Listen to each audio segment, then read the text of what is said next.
Good afternoon. This is Sheila Bates, Susan Cahill, and Roche's Cerebral Palsy in Children presentation for CD 484-701. What is cerebral palsy? Cerebral palsy is a group of non-progressive, non-contagious conditions formed by brain damage before birth, such as infections, or during infancy. Cerebral palsy is characterized by an impairment of muscle coordination. Cerebral palsy occurs in 2 to 4 births out of every 1,000 births in the United States and Europe.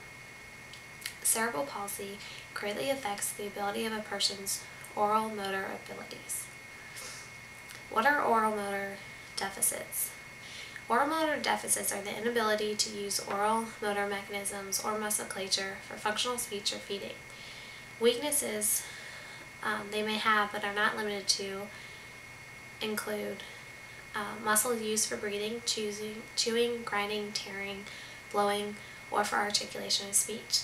All of these weaknesses are potential items you will find in a child with cerebral palsy. There are several different types of cerebral palsy that affect speech. These include facet, spastic, atastic, hyperkinetic, hypokinetic, mixed, or apraxic.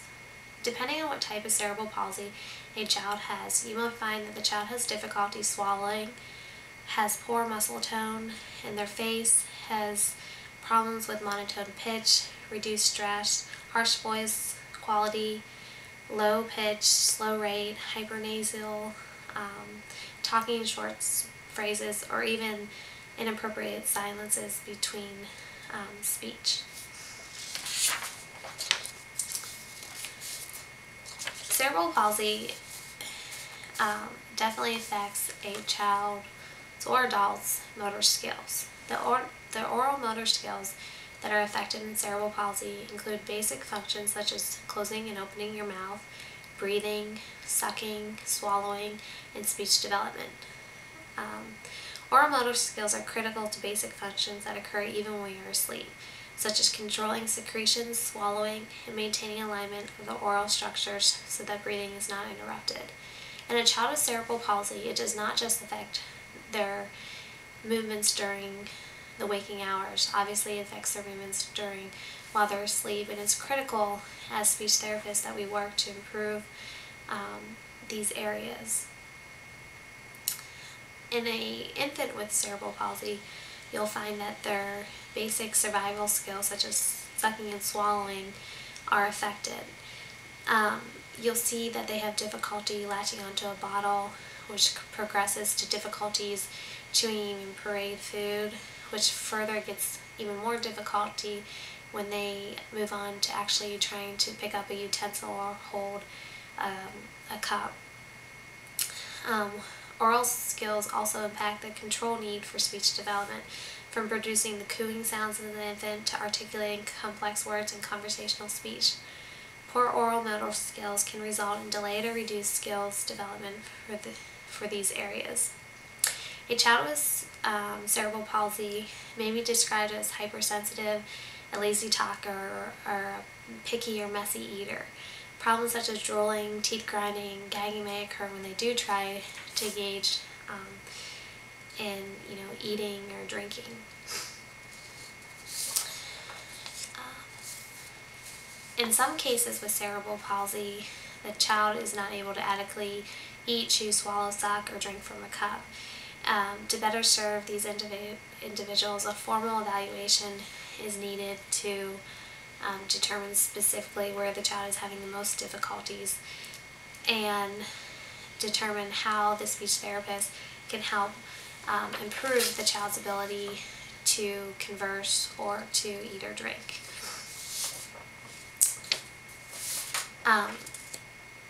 After the formal evaluation is done, a speech-language therapist will work with a child with cystic fibrosis to improve, strengthen their tongues, lip, and jaw. And now we'll go over exercises that a speech therapist may use to improve a child with cerebral palsy's tongue. The tongue is an important part of the eating process, with retracting, protrusion, moving food around, and finally swallowing.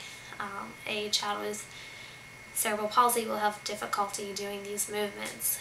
So a speech therapist may ask the child to stick out their tongue and hold it steady for 3 to 5 seconds for 5 repetitions. We often take this for granted, but an example of this exercise is this.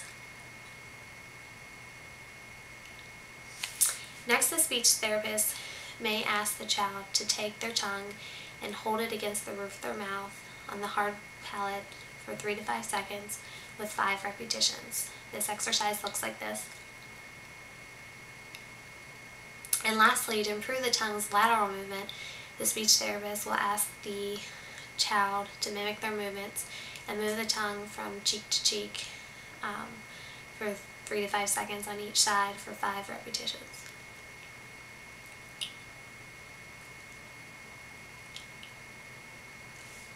All these exercises are in hopes that the child will learn how to control their tongue better, which aid them in not only speaking but also eating. A lot of children with cerebral palsy have weaknesses in their lips. Many times there are issues with closing, sucking, drooling, or mouth breathers. Lip exercise helps strengthen the lips, work on closure and rounding of the lips for sucking, talking, etc. Lip exercises are designed to have control over food and avoid any embarrassing instance. Something that we probably take for granted is the ability to smile. A speech therapist will ask a child to give them a great big smile and hold it for 5 seconds for 5 repetitions, which looks like this. This will help build their lip muscles up. A second exercise the speech therapist may ask the child to do is to pucker like they're going to give a kiss, which looks like this. They'll want to hold the kiss for 5 seconds for 5 repetitions. Once the child is able to hold the smile and pucker the lips, the speech therapist will want them to do an advanced move, which is to go from the smile to the puckered lips, which may be very difficult for the child to do because it involves 2 sets of muscles to achieve both pose.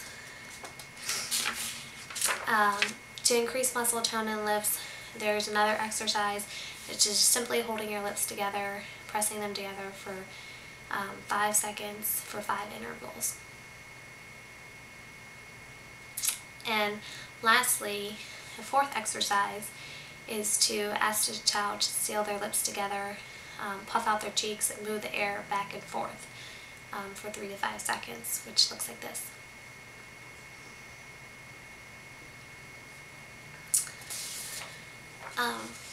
In addition to the lips and the tongue, the speech therapist will also want to work on the stability of the jaw. Jaw exercise can help with the jaw stability, alignment, grading, and bite strength. These skills are important for breathing, articulation, and eating.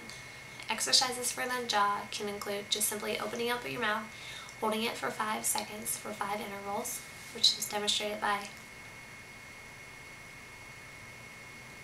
The speech therapist may also ask the child to bite down on a chewing tool, which usually is T-shaped, rubbery, and this helps the child gain strength in their jaw that is used obviously in eating, and also keeps the jaw aligned properly. In conclusion, cerebral palsy can cause a child many difficulty, and minimizing any symptoms can make a great impact. Trained specialist helps the patient re-educate their muscles through rehabilitation therapy.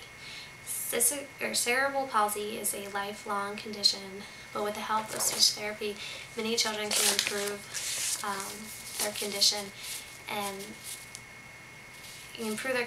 and also interact better with their family and peers. Thank you.